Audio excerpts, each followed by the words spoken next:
Olá, Firo. Tudo bem com você? Léo, tudo bom? E você? Tudo ótimo também. O tema do nosso papo de hoje é violência psicológica. Isso. É isso aí. E o que É que um- você tem para nos contar hoje sobre esse tema? então, acho que, na verdade, esse tema faz parte de um. Ele é um subtema de um problema maior aí, que é a crise global de saúde mental, né? Que a gente já falou outras vezes aqui, que no mundo está na casa dos 3%, né? Crise de ansiedade no mundo é em torno de 3%, né? Não vou nem falar da crise global de saúde mental de uma forma como um todo, mas focando especificamente no principal item dessa pauta, que é a ansiedade, a epidemia de ansiedade, né? Mundo 3,5%, Brasil 9%, cidade de São Paulo, que é onde a gente mora, 19%. Então, assim, é importante a gente se situar que pode ser pior, né? Pode ser pior que isso, que é se você for para dentro das empresas, especialmente das grandes empresas, eu acredito que esse índice seja ainda maior, né? Não por Sim, acaso várias pesquisas indicam aí 70% de insatisfação com o ambiente de trabalho e tal. Então, é, acho que uma das causas é, mais mais relevantes assim que são mais urgentes para serem tratadas é a violência psicológica, né? Especialmente o que eu chamo de violência psicológica discreta, né? Porque a violência psicológica escancarada, as grandes empresas já entenderam que gera custo e vira assédio moral, e aí não tem problema. Essa aí está mais controlada. Agora, a violência psicológica discreta, essa é um mal do século, assim, é uma coisa que eu acho que só está piorando nesses últimos anos, né? porque na verdade essa violência é o que causa um estresse crônico dentre os colaboradores, dentre os pares e tudo mais. E essa falta de administração dentro desse ambiente de trabalho saudável é que torna o que a Organização Mundial da Saúde, já desde 1º de janeiro, classificou como síndrome de Burnout, uma síndrome como uma doença causada pelo trabalho. Uhum. No passado, a gente falava, tá esgotado, tô estressado, mas hoje não, hoje é considerado uma doença mental causada pelo esgotamento do trabalho. Que é isso que você está dizendo, não é só o trabalho em si.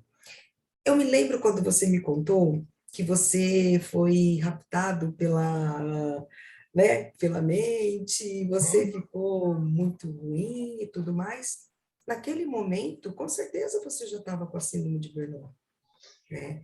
Mas você sabe que. Fala, fala. E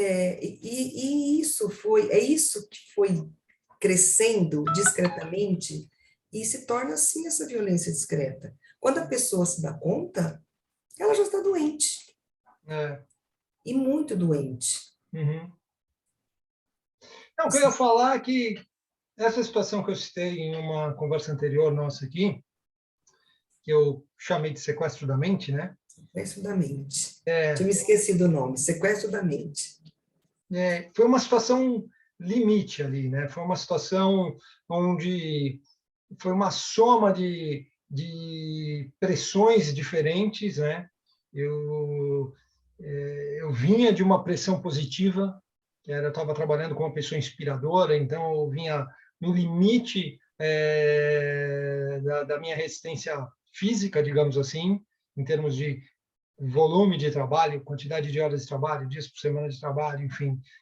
E aí, de repente, teve uma reestruturação nessa empresa que eu trabalhava e eu passei a trabalhar com uma pessoa que tinha uma dificuldade absurda de ter empatia, de se colocar no lugar do outro, de enxergar pela perspectiva do outro, e esse choque de pressões, passando da pressão positiva para a pressão negativa de forma abrupta, assim, realmente drenou toda a minha energia e caindo ali, indo em queda livre em direção à depressão, passando por sintoma de síndrome de pânico, enfim, foi um caos, assim, que ali eu descobri qual era o fundo do poço e comecei a reverter a situação e já contei toda essa história.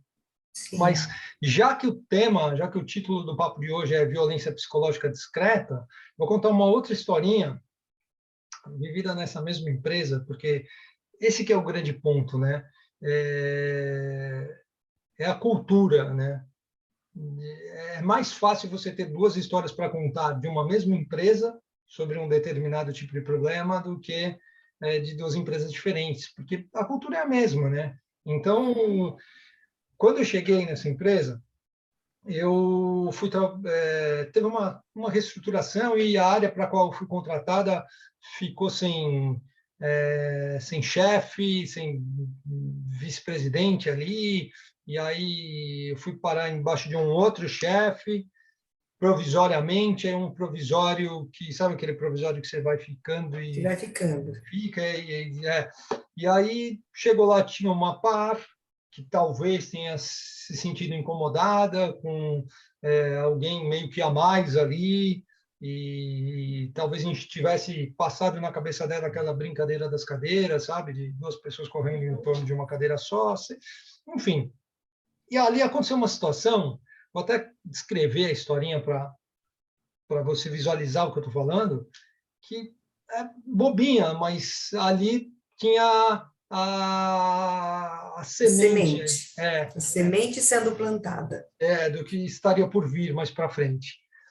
Que, era uma situação seguinte, a gente foi almoçar e quando eu fui pagar a conta, mexi na minha carteira e tal, e ela observou que as notas estavam organizadas de uma forma crescente, da menor nota para a nota maior.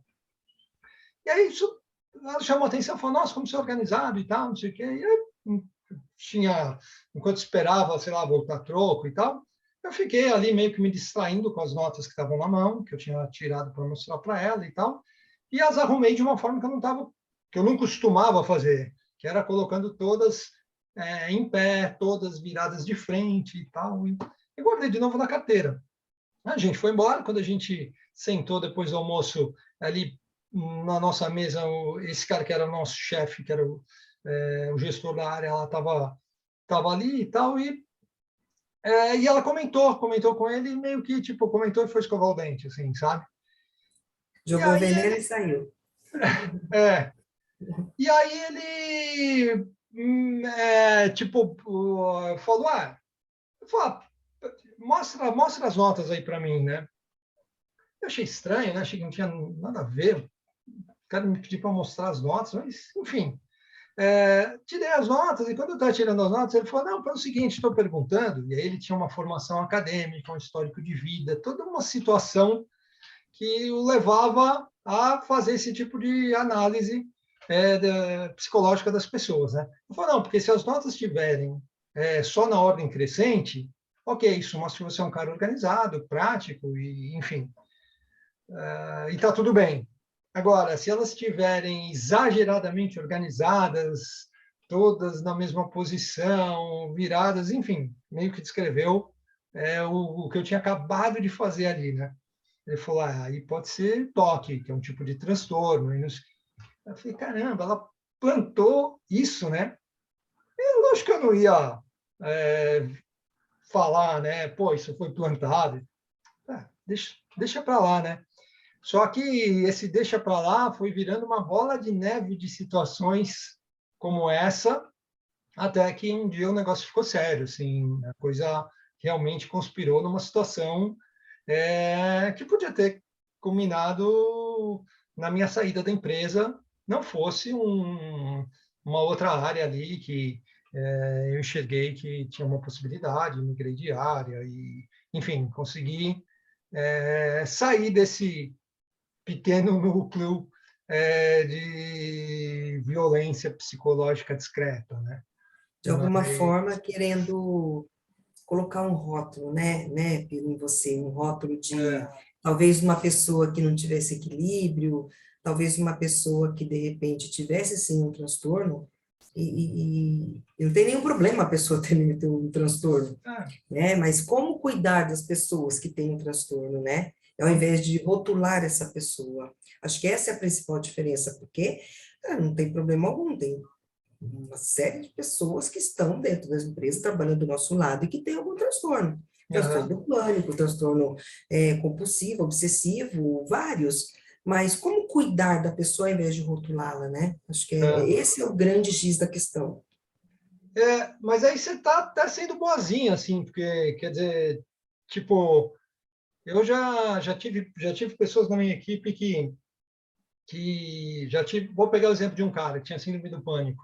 O cara trabalhou comigo numa empresa grande, depois, mais para frente, quando eu fundei uma empresa, trouxe ele de novo para trabalhar comigo e tal. Hoje é um amigo pessoal. Eu já cheguei aí buscar ele em casa numa segunda-feira na hora do almoço com outros dois pares dele, de falar, vamos lá aproveitar a hora do almoço, vamos chamar o cara, vamos resgatar, vamos trazer ele para o jogo, né? Vamos ajudar ele a pegar no tranco depois de ter ficado trancado sozinho no final de semana e tal. Então, mas eu falo que você está sendo boazinha, porque aí já, pô, acho que aí já é um passo a mais, entendeu? Acho que são as pessoas que, assim como nós, estão absolutamente preocupadas em fazer parte da solução e não virar paisagem. E Agora, qual o que me seria a deixa solução? a solução, pô, é uma longa história aí, acho que a gente até deixa para o próximo papo aí, que é falar sobre como construir um ambiente de equilíbrio social. Mas eu queria Perfeito. fechar esse papo de hoje dizendo que o triste é você ver que tem gente que insiste em fazer parte do problema, entendeu? A pessoa não se contenta, a pessoa não está ainda no nível de fazer parte da solução, a pessoa não se contenta em simplesmente virar paisagem, ela faz parte do problema quando ela cria esse tipo de intriga, Uhum. de situação para tentar se desgastar. E é isso que eu acho que é realmente grave, né? Quando um ser Perfeito. humano passa a ser o gerador de sofrimento do outro ser humano, né? Ou melhor, quando você faz parte do problema, quando você gera sofrimento, não é nem no seu semelhante, né? Quando você fala, pô, não faça para o seu semelhante o que você não quer para você, né? É, cara, não faça para o seu próximo o que você não quer para você, né? É mais do que o seu semelhante. Não é o cara que está lá no Afeganistão, é o cara que está na tua frente, do Do teu seu lado, lado todos os dias, né? né? Então, cara, é isso que eu acho que realmente é muito grave, assim. Pô, vamos deixar por conta das doenças, dos acidentes de trânsito, né? De tantos problemas que podem gerar sofrimento humano, né? Agora, pô, um Sim, ser humano ser a causa do sofrimento ser do outro. causador. Mas aí a gente, na próxima conversa, fala um pouquinho, então, sobre a solução, sobre o que eu acho que é você promover uma arquitetura de equilíbrio social. É Sim. você quem está no. Eu acho que a responsabilidade não é de quem está ali jogando esse jogo. Quem está jogando esse jogo, seja como causador do sofrimento do outro, seja como a pessoa que está sofrendo, para mim são duas vítimas. Porque o cara que gerou o sofrimento do outro, ele está modelando a consciência dele de um jeito que vai cobrar um preço lá na frente. Então, para mim, são duas vítimas, em Uhum. tempos diferentes. Agora, quem pode resolver isso? Quem cria as regras do jogo, né? Os fundadores da empresa, os grandes executivos. Mas aí é esse papo aí que começa a entrar já na solução, melhor a gente deixar para a próxima conversa e já começar falando direto de equilíbrio social. Qual é o segredo para gerar esse? Qual é o segredo? Não, né? Mas qual é uma fórmula que eu acho que funciona para gerar equilíbrio social? Perfeito. Adorei o papo. Foi muito Legal produtivo, também. gostei bastante. Então, até a próxima. Muito Legal também. obrigada. Valeu, Léo. Obrigado Tchau, mesmo. tchau. Tchau.